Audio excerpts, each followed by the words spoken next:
Bit-tema Inħobbkom, 23 persuna temmew b'suċċess il-programm ta' riabilitazzjoni ma' Caritas Malta u gradwaw. Dan f'ċeremonja fiċ-Ċentru Terapeutiku ta' San Blas f'Ħażebbuġ li saret il-ġimgħa filgħaxija. Preżenti għaċ-ċeremonja kien hemm l-ogħla awtoritajiet tal-pajjiż, il-President ta' Malta Miriam Spiteri de Bono, l-Arċisqof ta' Malta l-Monsinjur Charles Scicluna fost l-oħrajn. Iċ-ċeremonja bdiet b'diskors mid-direttur ta' Caritas Malta, Anthony Gatt, fejn sellem il-memorja tal-Monsinjur Viktor Grek li miet fi frar li għadda. Ħuġġieġa ta' mħabba, hekk ġie deskritt Monsinjur Grek minħabba l-ħidma kontinwa li kien jagħti lil Caritas biex tbiddel ħajja in-nies li jissieħbu magħha. Hawnhekk intwera wkoll filmat dwar il-ħajja tal-Monsinjur Grek u l-ħidma tiegħu mal-Caritas. Gatt kompla jispjega kif fl-aħħar xhur il-Caritas rat rekord ta' 930 persuna li ħabtet il-bibien tal-organizzazzjoni minħabba l-vizzju ta' droga. Dwar dan il-għan One News ħal-kummenti ta' Anthony Gatt. Aħna nagħmlu l-almutana li l-bib ikun miftuħ kemm jista' jkun beraħ, ġifieri persuna tista' ċempel,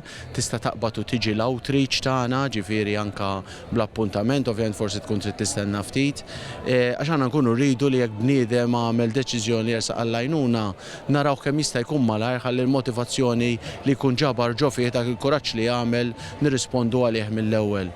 Matul iċ-ċeremonja ġie notat ukoll kif l-isfond li l-ħamis ġie ċelebrat il-Jum Internazzjonali kontra l-abbuż u traffikar ta' droga, Malta qiegħda minn ta' quddiem net fid-dinja bl-ammont ta' servizzi ta' riabilitazzjoni. Dan fil-waqt li ġew mtejba l-benefiċċji soċjali bħal dak ta' nhar it-tlieta li għadda fejn ġie estiż ftehim bejn il-Gvern u Caritas Malta għat 3 snin li ġejjin. Min-naħa tiegħu l-Arċisqof ta' Malta il-Monsinjur Charles Scicluna feraħ li gradwati fil-waqt li ringrazzja lil ħaddiema kollha tal-Caritas għall-ħidma ġenwina tagħhom biex itejbu l-ħajja tad-dgħajjef.